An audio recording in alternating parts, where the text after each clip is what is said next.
जय श्री कृष्णा दोस्तों। आज हम सुनेंगे दशा माता के व्रत के दिन सुनने वाली कथा। एक साहूकार का बड़ा परिवार था। 5 बेटे और 5 बहुएं थी। एक लड़की थी। लड़की का विवाह हो चुका था किंतु उसकी विदाई नहीं हुई थी। इस कारण लड़की माता पिता के घर में ही थी। एक दिन साहूकारन दशा माता के डोरे लेने लगी। उसकी बहुओं ने भी डोरे लिए। उन्होंने सास से पूछा, क्या ननंद जी का भी डोरा लिया जाए? सास ने कहा कि अवश्य। तब वह बोली कि उनकी व्रत के पहले ही विदाई हो गई। तब सास ने कहा, मैं पूजा का सब सामान साथ में दे दूंगी, वह अपने घर जाकर पूजा कर लेगी। लड़की ने दशा माता का डोरा ले लिया, परंतु पूजन के पहले ही उसके ससुराल से उसके पति लेने आ गए। माता ने विधि पूर्वक लड़की की विदाई की, पूजा का सारा सामान रख दिया। जब वह अपने घर पहुंची तो पास पड़ोस की स्त्रियां नई बहू को देखने आई। सब लोग उसकी प्रशंसा करने लगे। किसी की नज़र उसके डोरे पर पड़ी तो बोली, बहू की माँ बड़ी टोटका पसंद स्त्री है। इतना जेवर होते हुए भी 2 तागे सूत के उसके गले में क्यों पहना दिए? सास, ननंद, देरानी, जेठानी, घर की सब स्त्रियां बैठी तो उसी डोरे की सबने निंदा की। बहू का भी जी उब गया। तब उसने डोरे को तोड़कर जलती हुई भट्टी में डाल दिया। डोरे में आग लगते ही उसके सारे घर में आग लग गई। सब अपने अपने प्राण लेकर भागे और उस जलते घर में वही स्त्री पुरुष दोनों रह गए। दोनों जने भी गांव छोड़कर चले गए। आगे स्त्री, पीछे उसका पति। दोनों चलते चलते उस गांव में पहुंचे जहाँ की वह लड़की थी। उसने पति से कहा कि जब तक कोई जीविका नहीं है तब तक तुम भाड़ जोक कर पेट भरो, मैं भी मजदूरी करती हूँ। पति भाड़ जोकने लगा। स्त्री एक कुएं पर जा बैठी। उस कुएं पर सारे गांव की स्त्रियां पानी भरने आती थी। उस लड़की की भावजे भी आई और उससे वहां बेहाल बैठी देखकर बोली, बहन तुम किसी भले घर की मालूम होती हो, कैसे बैठी हो?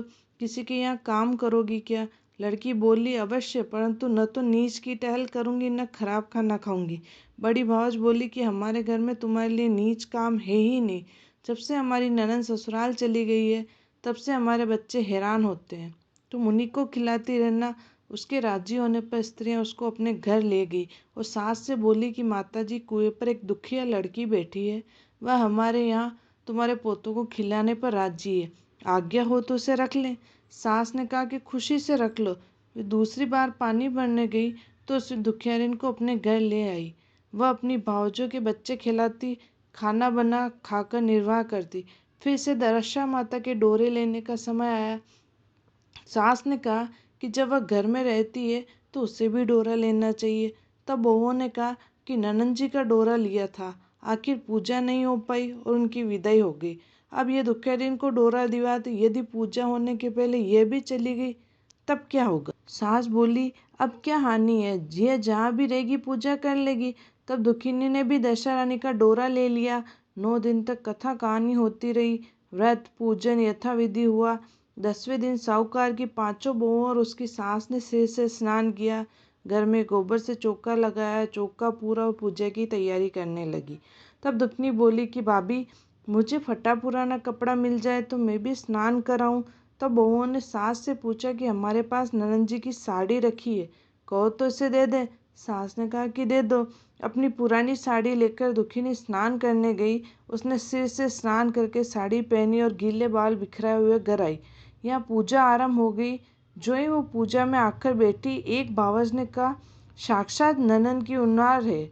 इस पर सास ने नाराज होकर कहा कि चुप रहो, मुझे कथा कह लेने दो, तुम्हारी बातों में मैं कथा भूल जाती हूँ। बहुएं चुप हो गई। फिर दुखिनी समेत घर की सब स्त्रियों ने पारणा किया। फिर सब एक दूसरे के सिर गूंथने लगी। एक ने दुखिनी से कहा कि आ मैं तेरा सिर गूंथ दूं। सिर गूंथते हुए बोली, जैसी गूंथ इसके सिर में है वैसी ही गूंथ हमारे ननंद के सिर में भी थी। इस पर साहूकारन बोली, मेरी लड़की अपने ससुराल में सुख देख रही होगी, उसकी तुम कहाँ इस दुखिनी से तुलना करती हो? सास ने बहू को तो डांट दिया, परंतु उसकी बात उसके भी मन में लग गई। उसने दुखिनी से कहा कि आज रात तुम मेरे पास सोना। रात को जब बहुएं सो गई तब बुढ़िया ने पूछा, क्यों दुखनी, तेरे पियर में कौन कौन है? उसने जवाब दिया, ऐसे ही 5 भाई 5 भौजाई, तुम जैसी माँ और पिता थे। पुनः बुढ़िया ने पूछा, फिर क्या हुआ? वो बोली, मैंने अपने पियर में दशा माता का डोरा लिया था, उसका पूजन नहीं हो पाया और ससुराल को विदा हो गई। वहाँ की स्त्रियों ने मेरे गले में डोरा देखकर हंसी उड़ानी शुरू की। तब मैंने उसको आग में डाल दिया। उसके आग में जलने के साथ साथ सारा घर जलकर भस्म हो गया। सब लोग 3-13 हो गए। हम दोनों जने भी भागकर वहाँ से चले आए। माता ने पूछा कि तेरा पति कहाँ है? तो दुखियानी बोली, वह तो बड़बूजों के यहाँ भाड़ जोतते हैं।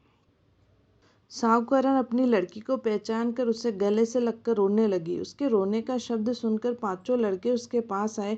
तब बुढ़िया ने कहा, यह दुखिनी कोई और नहीं, तुम्हारी सगी बहन है। तुम्हारा बहनों ही बड़बूजे के यहाँ भाड़ जोतता है। दशा रानी के कोप से इसकी ऐसी गति हुई है। सवेरा होते ही पांचों भाई बड़बूजे के घर गए। जैसे तैसे दामाद को घर लाए।